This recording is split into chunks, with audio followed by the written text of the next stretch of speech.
माने आज आम इम्पोर्टाट क्वेश्चन पिला माने डिस्कसन करवा तुम साइंस रे पिला माने जोटा कि तुम एमसीक्यू पिला माने रोची जोटा कि एमसीक्यू पिला माने तुम एमसीक्यू तो एग्जाम रे आसुची पिला माने तो तुम आम जानी बोर्ड एग्जाम आमर इम्पोर्टाट क्वेश्चन सहित सिलेक्शन क्वेश्चन दि जाऊँगी तो पिला से सबकि पिला कंप्लीट आमर दिया जाऊँगी तो से तो पिला कहूँ तो से गुड़ा भाई देख पिला सर्वप्रथम ओके तो देखले ही तुम प्रैक्टिस कर तुम जो न देख ताले किसी कर ना से गुड़ा क्वेश्चन देख पिला तार जो एनसार दरकार कमेंट कर पिला एग्जाम पिला तुम जिते पाखे आसो पिला तो से असुविधा हेबो पिला तो बुझुची तो से पिला से क्वेश्चन गुड़िक देख तो सब क्वेश्चन पिला मैथमेटिक्स दिया सर साइंस दिया सर तो सेगुड़ा जाए देख ये वीडियो सब लिंक अच्छी पिला तुम जाए देखिपार बुझल कि ना जब ये वीडियो लिंक ना ताले तुम यूट्यूब चैनल जाए देखिपार बुझिपार कि आज आम पिला इम्पोर्टाट क्वेश्चन नहीं आसछंती जोटा कि पिला एमसीक्यू रहिबो जेतिकी एमसीक्यू पिला डिस्कसन करवा मात्र पिला 25 टी एमसीक्यू डिस्कसन करवा आज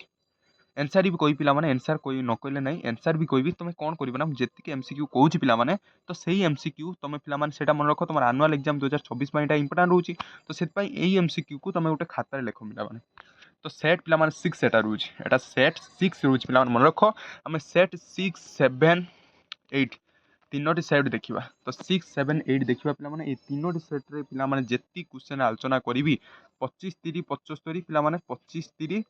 75 75 रु पिला 100% तुम 25टा आसो ही आसो जदि कह सेट 9 भी डिस्कसन करदे 100 रु आमर 100% 25टा आसो बुझिपाल पिला डेरी करेंगे ना आज क्लास स्टार्ट करिया पिला एनसार मुझे तुमको कहीदेवी पिला तो डरबार किसी ना बुझिपार कि तो फास्ट टाइम पिला मुझे कह आम चैनल जो नुआ आस फास्ट टाइम पिला सब्सक्राइब गोटे कर दियो पाखरे बेल आइकन को दबाई दियो एति दरकार पिला छोटिया छोटिया कमेंट कर दियो बुझिपाल पिला तो चलो आज क्वेश्चन अच्छी एसआई पद्धति परम प्रतिसरण एक कौन हम पिला जब एसआई पद्धति कहवा परम प्रतिसरण एकक पिला एसआई पद्धति आमर यहाँ कौन हो गोटे पिला एक विहीन राशि पिला तो सही एक विहीन राशिटा पिला राइट आंसर हो बुझिपार पिला तो 2 नंबर क्वेश्चन आम पलि आसवा आलोक उभय तरंग और कणिकार गुण प्रदर्शन करने को कौन कहुए आलोक कौन करे ना तरंग और कणिकार गुण प्रदर्शन करे उभय तरंग सहित कणिकार प्रदर्शन करे तो ताऊ कौन कहुए पिला ना आलोकर द्वैत प्रकृति कहुए कौन कहुए ना आलोकर द्वैत प्रकृति बुझिपाल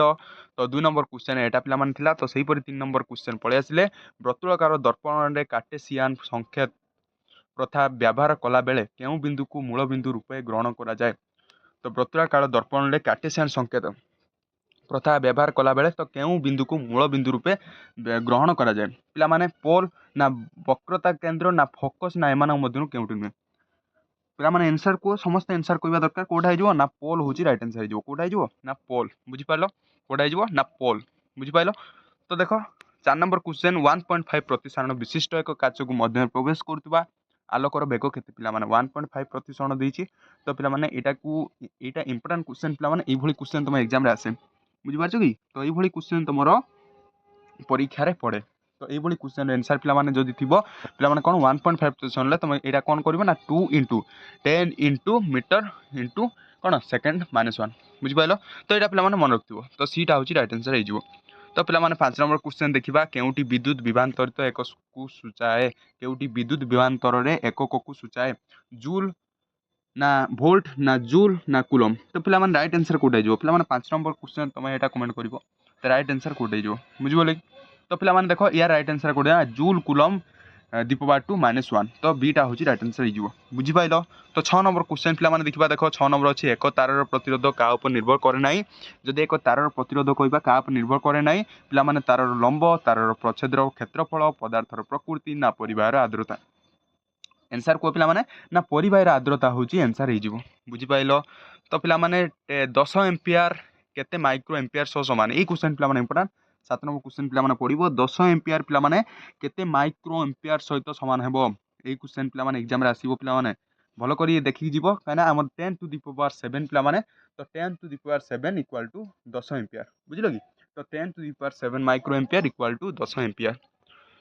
8 नंबर क्वेश्चन पिला माने समीप दृष्टि दोषरु प्रतिकार पई लेंस रो केउ परिवर्तन आवश्यक थाए तो समीप दृष्टि दोषरु प्रतिकार पई लेंस रो केउ परिवर्तन आवश्यक थाए फोकस दूरता बढ़ाइबा ना फोकस दूरता कमाइबा ना फोकस लेंस रो पावर बढ़ाइबा ना उभय फोकस दूरता कमाइबा एवं पावर बढ़ाइबा राइट आंसर कोटा जो पिला माने फोकस दूरता बढ़ाइबा पिला माने एटा होची राइट आंसर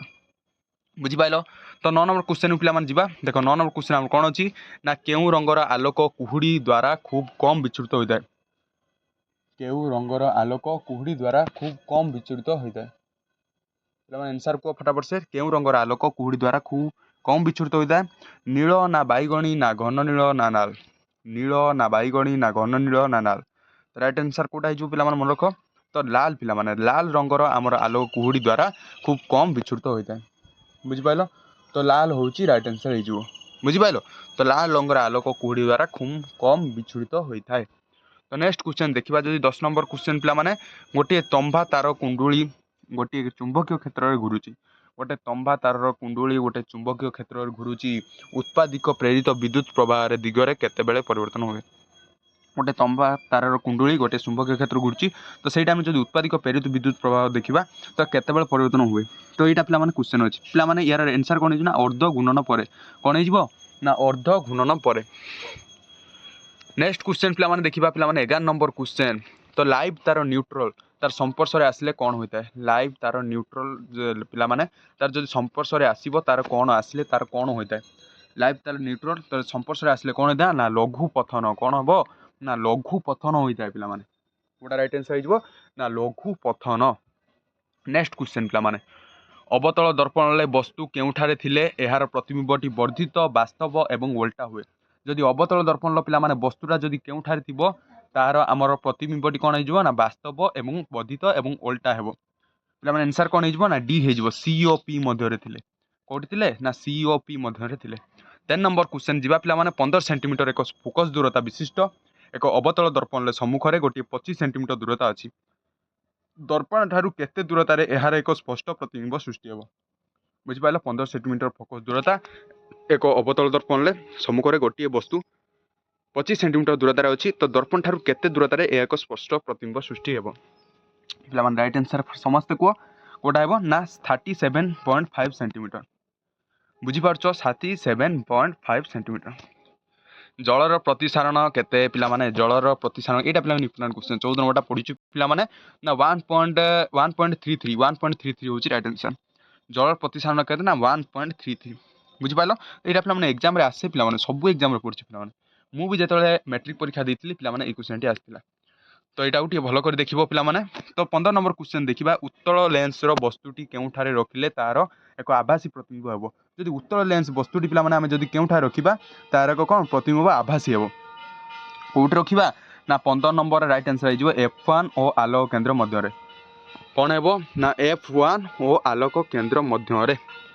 बुझिपाइल इंपोर्टेंट क्वेश्चन पे तो यहाँ भल कर देखिबो तो 15 नंबर पर आम मानव चक्षुर स्वच्छ पटल पछरे थिबा कला मांस वस्तु को कौन कहुए मानव चक्षुर स्वच्छ पटल पछरे थिबा कला मांसल को वस्तु को कौन कहुए पे ये क्वेश्चन टी भल कर देखिकी जाइथिबो ये क्वेश्चन भी एग्जाम रे आसे पे कौन कहुए ना कनिनिका कौन कहुए ना कनिनिका देख तापर नेक्स्ट क्वेश्चन अच्छी देख प्रिजिम्र धला आलोकर प्रतिसरण बेले केउ वर्णर आलोक सबुठारु अधिक बंकाई थाए जो प्रिजिम्र पिला माने धरा आलोकर जो प्रतिसरण होता है तो केउ वर्ण आलोकटा आम सबुठारु बंकाई थाए अधिका को वर्ण पिला माने राइट आंसर कोटा हो ना बैगणी वर्णर कोटा ना बैगणी। 18 नंबर क्वेश्चन देखिबा लाल आलोक तरंग दैर्घ्य नील बा आलोक तरंगर दैर्घ्य प्राय केते गुण लाल आलोक तरंग एवं नील आलोक तरंगर दैर्घ्य प्राय केते गुण ए क्वेश्चन पिला माने पढिछि तो ए क्वेश्चन आंसर कोटा हो ना ए क्वेश्चन आंसर पिला माने सी हो 1.8 हो बुझिपाइल। तो सही परि पिला माने 19 नंबर क्वेश्चन को जीवा 19 नंबर क्वेश्चन अच्छी खंडीय तार रे 0.5 एम्पियर विद्युत स्रोत 1 घंटा प्रवाहित होता है कौन कहला ना खंडीय तार रे हमर गोटा गोटे तार 0.5 एम्पियर विद्युत 1 घंटा प्रभावित होता है मन रख तो ताहार पिला माने चार्ज जदि प्रभावित होबो केते होबो पिला मन रख 0.5 को 1 घंटा हेला तो तार जदि गोटे कहबा जदि परिमाण चार्ज हेबो तो से जो चार्जटा हेबो केते कूलम हेबो से कथा पड़छि एटी कूलम को हम देछि बुझिलो कि तो यहाँ पे क्वेश्चन टी मन रखिबो काइना ए क्वेश्चन टी पढ़िबार अछि 100% पढ़िबो 19 नंबर पिना माने 1800 कूलम हे राइट आंसर कोटा ना 1800 कूलम। तो 20 नंबर क्वेश्चन पळे आसले एटा पिला माने इंपोर्टेंट जा भी को 20 नंबर क्वेश्चन इंपोर्टेंट एग्जाम रे आसे ओम इनटू एम्पियर काहार एक पिला माने ओम इनटू एम्पियर तार काहार एक पिला माने ए क्वेश्चन टी तमे जदि आगु पढिबो 10वीं श्रेणी पर प्लस 2 पढिबो ए क्वेश्चन पढिया पाइबो विद्युत विभव पार्थक्यर एकक बुझि पाइलो। तो पिला माने नेक्स्ट क्वेश्चन जिबा 21 नंबर क्वेश्चन 1 ଓମ୍ ଏବଂ 3 ଓମ୍ ପ୍ରତିରୋଧକୁ ଗୋଟିଏ ପରିପଥରେ ସମାନ୍ତରାଳ ଭାବେ ସଂଯୋଗ କଲେ ସେଗୁଡ଼ିକ ସମତୁଲ୍ୟ ପ୍ରତିରୋଧ କେତେ ହେବ? ପିଲାମାନେ 21 ନମ୍ବର ରାଇଟ୍ ଆନ୍ସର କୋଉଟା ହେଇଯିବ ନା 7.75 ଓମ୍। ବୁଝିପାରିଲ? 0.75 ଓମ୍ ହେଇଯିବ ପିଲାମାନେ ରାଇଟ୍ ଆନ୍ସର। 1 କିଲୋୱାଟ୍ ଘଣ୍ଟା କେତେ ଜୁଲ୍? ପିଲାମାନେ এই এক্সামে এই কোশ্চেন পড়লা ভଳି কোশ্চেন 1 কিলোওয়াট ঘন্টা কেতে joule same to same question তোমার এক্সামে পড়ি যাইଥିବ তো এই কোশ্চেনটি ভালো করে দেখি যাইଥିବ না 1 kilowatt 3.6 into 10 to the power 6 joule. বুঝিপারছো কি? তো এ হচ্ছে রাইট আনসার হয়ে যাব। তো 23 নম্বর কোশ্চেন দেখিবা ফ্লেমিং বাম হস্ত নিয়মরে ফ্লেমিংর পিলা মানে বাম হস্ত এটি নিয়ম আসছে বাম হস্তর তর্জনী কোণ সুঝায় তর্জনী পিলা মানে যেটা সেই তর্জনী আঙ্গুলি পিলা মানে তো তর্জনী যেটা সুঝায় তো সেই তর্জনটা আমার কোণ সুঝায় সেটা বুঝি পিলা মানে কোণ সুঝায় না তর্জনী কোটা সুঝায় এটা পিলা মানে মনে রাখবা এই কোশ্চেন भी পড়ে। তো তর্জনী ଆମକୁ କ'ଣ ସୂଚାଇଥାଏ ନା ତର୍ଜনী ଆମକୁ ସୂଚାଇଥାଏ ଚୁମ୍ବକୀୟ କ୍ଷେତ୍ର କ'ଣ ନା ଚୁମ୍ବକୀୟ କ୍ଷେତ୍ର। 24 নম্বର କ୍ୱେଶ୍ଚନ୍ ପଳେଇ ଆସିଲେ ପିଲାମାନେ ଆମ ଦେଶର ଲାଇଭ୍ ଲାଇନ୍ ଓ ନ୍ୟୁଟ୍ରାଲ୍ ଲାଇନ୍ ମଧ୍ୟରେ ବିଭାନ୍ତରିତ କେତେ ଅଛି? ଆମ ଦେଶର ଲାଇଭ୍ ଲାଇନ୍ ଏବଂ ନ୍ୟୁଟ୍ରାଲ୍ ଲାଇନ୍ ତ ସେଇଥିର ପିଲାମାନେ ଡିଫରେନ୍ସ ବିଭାନ୍ତରୀୟ କେତେ ଅଛି ସେଇ କ୍ୱେଶ୍ଚନ୍ ଆମକୁ ଆସିଛି। କେତେ ଅଛି ପିଲାମାନେ ସମସ୍ତେ କୁହ ଆନ୍ସର୍ ସମସ୍ତେ କୁହ।